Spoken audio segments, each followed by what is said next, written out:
പ്രിയമുള്ള ഏറനാട് നിവാസികളെ, ഞാൻ നിങ്ങളുടെ സ്വതന്ത്ര സ്ഥാനാർത്ഥിയാണ്. എൻ്റെ ചിഹ്നം ജനലാണ്. നിങ്ങളുടെ വിലയേറിയ വോട്ടുകൾ ജനൽ ചിഹ്നത്തിൽ നൽകിക്കൊണ്ട് വമ്പിച്ച ഭൂരിപക്ഷത്തോടു കൂടി വിജയിപ്പിക്കണമെന്ന് വിനീതമായി അഭ്യർത്ഥിക്കുകയാണ്. ഞാൻ ഇവിടെ അരീക്കോട് ഗ്രൗണ്ടിൻ്റെ മുമ്പിലാണ് നിൽക്കുന്നത്. ഇവിടെ 15 വർഷം തുടർച്ചയായി ജയിച്ചുപോയ ഏറനാട് MLA ആയിരുന്ന PK ബഷീർ സാഹിബ് ഇവിടെ അദ്ദേഹം ആദ്യത്തെ പ്രകടന പത്രികയിൽ കൊടുത്തത് ഇവിടെയുള്ള അരീക്കോട് സ്റ്റേഡിയം അന്താരാഷ്ട്ര നിലവാരത്തിലേക്ക് ഉയർത്തുമെന്ന് പറഞ്ഞു. പക്ഷേ ഇവിടെ വന്നു കഴിഞ്ഞാൽ അതിൻ്റെ ഒരു പൊടി പോലും കാണുന്നില്ല. ഇവിടെ പഴയ പഴയ പ്രതാപത്തിലേക്ക് വരാത്ത ഒരു ഗ്രൗണ്ടാണ് ഇവിടെ കണ്ടുകൊണ്ടിരിക്കുന്നത്.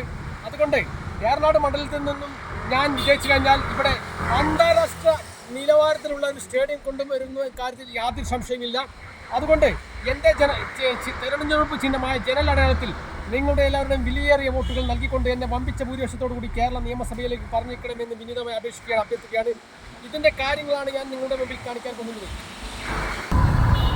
ലോക നിലവാരത്തിലേക്ക് ഉയർത്തും എന്ന് പറയുന്ന അരീക്കോട് ഗ്രൗണ്ടാണ് ഈ കാണുന്നത്.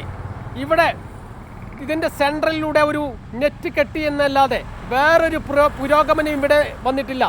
ഒരുപാട് മണ്ണടിച്ചു ഇതിലെ കൂമ്പാരമാക്കി എന്നല്ലാതെ ഇത് തികച്ചും അരീക്കോട് ജനതയോട്, പ്രത്യേകിച്ച് ഏറനാട് യുവാക്കളോട് ചെയ്യുന്ന അനീതിയാണ്. വളരെയധികം ഒരു നമ്മുടെ പ്രകടന പത്രികയിലുള്ള വാഗ്ദാന ലംഘനമാണ് എന്നാണ് പറയാൻ പോകുന്നത്. അരീക്കോട് പഞ്ചായത്ത് ഗ്രൗണ്ടിൻ്റെ ഒരു ദയനീയ കാഴ്ചയാണ് നിങ്ങൾ കണ്ടുകൊണ്ടിരിക്കുന്നത്. ഈ ഗ്രൗണ്ടിൻ്റെ പഴയ പ്രതാപം എന്ന് പറഞ്ഞു കഴിഞ്ഞാൽ വളരെ സുഖമായി കളിക്കാൻ കഴിയുമായിരുന്നു. ഇപ്പോൾ ഇവിടെ മണ്ണിട്ട് നികത്തി എന്നല്ലാതെ വേറൊരു പുരോഗമനം ഇവിടെ വന്നിട്ടില്ല. ഇതിൻ്റെ സെൻറ്ററിൽ ഇതുപോലെ ഒരു നെറ്റ് കെട്ടി എന്നല്ലാതെ വേറൊരു മാറ്റവും ഇതിൽ വന്നിട്ടില്ല. അതുകൊണ്ട് അന്താരാഷ്ട്ര നിലവാരത്തിലേക്ക് അരീക്കോട് ഗ്രൗണ്ടിനെ കൊണ്ടുവരുമെന്ന് പറഞ്ഞ് ഇവിടെ നിന്ന് ജയിച്ചു പോകുന്ന ഏറനാട് 15 വർഷം തുടർച്ചയായി ജയിച്ചു പോകുന്ന ഏറനാട് MLA എന്താണ് ഇവിടേക്ക് കൊണ്ടുവന്നത്? ഇവിടെ കുറച്ച് കമ്പിക്കൂടാരം കിട്ടിയെന്നല്ലാതെ ഒരു പുരോഗമനം ഇതിൽ ഉണ്ടായിട്ടില്ല. ഇതിൻ്റെ നേർക്കാഴ്ചയാണ് കാണാൻ പോകുന്നത്. യഥാർത്ഥത്തിൽ ഈ അരീക്കോട് ജനതയോട് ചെയ്യുന്ന ഏറ്റവും വലിയ അനീതിയാണ്. ഫുട്ബോളിൻ്റെ മക്ക എന്നറിയപ്പെടുന്ന അരീക്കോട് പട്ടണത്തിൽ ഇതുപോലെ വളരെ ഉഷാറായി നിർമ്മിക്കേണ്ട, വളരെ അന്താരാഷ്ട്ര നിലവാരത്തിൽ നിർമ്മിക്കേണ്ട ഇതുപോലെയുള്ള അരീക്കോട് സ്റ്റേഡിയം അഥവാ അരീക്കോട് ഗ്രൗണ്ട് ഇതുപോലെ വളരെ വികസന മുരടിപ്പിലേക്ക് തള്ളിയിട്ടത് ഇവിടുത്തെ ജയിച്ചുപോയ PK ബഷീർ എന്ന ഫ്ലക്സിൽ മാത്രം വികസനം കൊണ്ടുവരുന്ന അദ്ദേഹമാണ്. ഇത് നിങ്ങൾ കാണേണ്ട ഒരു കാഴ്ചയാണ്.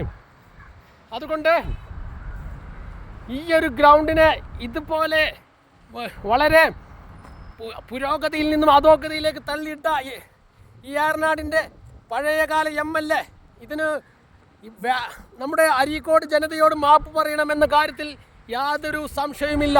ഇതാണ് ഇതിൻ്റെ ദയനീയ കാഴ്ച. കുറേ കൂനകളും മറ്റും കൂട്ടിയിട്ടിരിക്കുന്നു. ഗ്രൗണ്ടിൽ പല സ്ഥലത്തും കരിങ്കൽ ചീളുകളാണ്. ആയതിനാൽ തന്നെ ഇവിടെ ഫുട്ബോൾ കളിക്കാൻ ബുദ്ധിമുട്ടാണ്.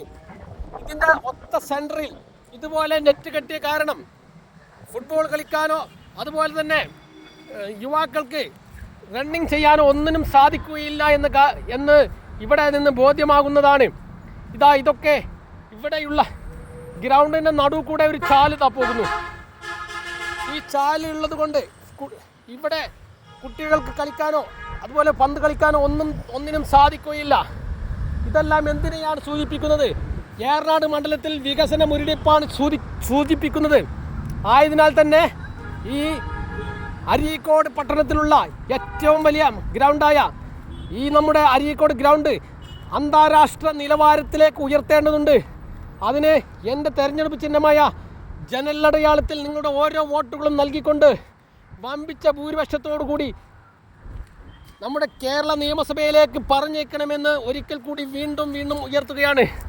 ഇത് കാട് പിടിച്ച് കിടക്കുന്ന ഒരു രംഗമാണ് ഈ കാണുന്നത്. അരീക്കോട് ഗ്രൗണ്ടിനെ മുച്ചൂട് നശിപ്പിച്ച ഈ ഗ്രൗണ്ടിനെ പുരോഗതിയിൽ നിന്നും പുരോഗതിയിലേക്ക് നയിക്കേണ്ടതിന് പകരം പുരോഗതിയിൽ നിന്നും അധോഗതിയിലേക്ക് നയിച്ച PK ബഷീർ ഇതിന് ഉത്തരം നൽകിയേ പറ്റൂ. ഒരുപാട് യുവതലമുറ ഇവിടെ നിന്ന് വളർന്നു വരുന്നേണ്ടതുണ്ട്. ആ വളർന്നു വരാൻ വേണ്ടി ഈ അരീക്കോട് പഞ്ചായത്ത് ഗ്രൗണ്ട് വളരെ വിലപ്പെട്ടതാണ്. ആയതിനാൽ തന്നെ ഇതുപോലെയുള്ള വികസന മുരടിപ്പിന് കാരണം ഇവിടെ നിന്ന് ജയിച്ചു പോയ PK ബഷീറാണ്. അതുകൊണ്ട് തന്നെ എൻ്റെ തെരഞ്ഞെടുപ്പ് ചിഹ്നമായ ജനൽ അടയാളത്തിൽ നിങ്ങളുടെ ഓരോ വിലപിടിച്ച വോട്ടുകളും നൽകിക്കൊണ്ട് എന്നെ കേരള നിയമസഭയിലേക്ക് പറഞ്ഞേക്കണമേ ഒന്ന് വീണ്ടും ഉണർത്തിക്കൊണ്ട് ഞാൻ നിർത്തുന്നു. നന്ദി, നമസ്കാരം.